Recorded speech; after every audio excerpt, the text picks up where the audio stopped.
Hello welcome in another video. भाई बहुत बड़ी अपडेट आ रही है भाई। स्ट्रेट ऑफ हॉर्मुज तो दुनिया का इस समय सेंटर बना हुआ है, वहाँ पर एक बहुत बड़ी घटना हुई है। सबसे पहले मैं आपको बता दूं कि स्ट्रेट ऑफ हॉर्मुज है क्या।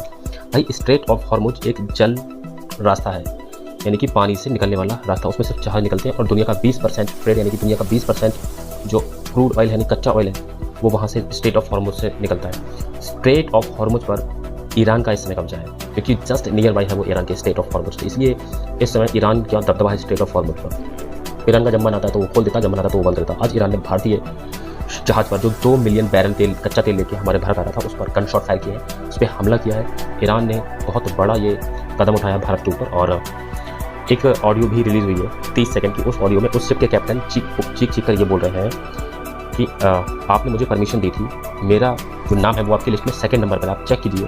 बावजूद इसके परमिशन मिलने के बावजूद भी आपका लिस्ट में मेरा नाम दूसरे नंबर पर है। नेवल शिप्स पर भारतीय झंडा लगा हुआ था, इंडियन फ्लैग लगा हुआ है, उसके बावजूद भी गन शॉट फायर की जा रहा है। ऐसा क्यों हो रहा है? तो ये वाकई में अनडाइजेस्टेड है चीज़। मतलब आप कैसे लिस्ट में आपके पास नाम है, यानी कि लिस्ट होती है, ईरान के पास एक लिस्ट होती है। जिस शिप को स्ट्रेट ऑफ हॉर्मुज से ईरान परमिशन देता है तो उनकी लिस्ट पहले ही ईरान के पास पहुंच जाती है। तो उस लिस्ट में हमारे भारतीय शिप का भी नाम था। तो उस भारतीय शिप पर परमिशन मिलने के बावजूद भी लगातार गोली चली है। तो इस वजह से अब भारत सरकार भी एक्शन में आ रही है। कुल मिलाकर आज भारत सरकार ने ईरान के जो एम्बेसडर हैं उनको समन किया है। और अब देखिए आगे इस पर क्या होता है।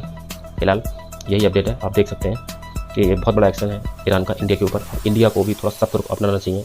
देखिए अब वो दिन चलेगा जब गांधी जी कहा करते थे कि अगर आपके कोई एक गाल पर थप्पड़ पड़े तो दूसरा आगे कर दो। नहीं, वो दिन अब जा चुके हैं। वो दिन से अब हमें आगे निकलना होगा और ईरान को भी अब एक तगड़ा जवाब देना होगा। इराक से 2 मिलियन बैरल तेल लेकर हमारा शिप आ रहा था, सलमान उसका नाम है, शिप का नाम। और उस पर ईरान के जो कुछ IRGC के कुछ लोग हैं तो उन्होंने जो एक तरीके से वो सेफ गार्ड करते हैं स्ट्रेट ऑफ हॉर्मुज की, उन्होंने गन शॉट फायर किए हैं। फिलहाल डेथ तो किसी की नहीं हुई है, ना इतना नुकसान हुआ है, लेकिन जो भी हुआ है वो गलत हुआ है। इस पर देखते हैं भारत सरकार का क्या रुख होता है। तब तक के लिए मुझे दीजिए इजाज़त, फिर मिलेंगे नेक्स्ट वीडियो में। जय हिंद।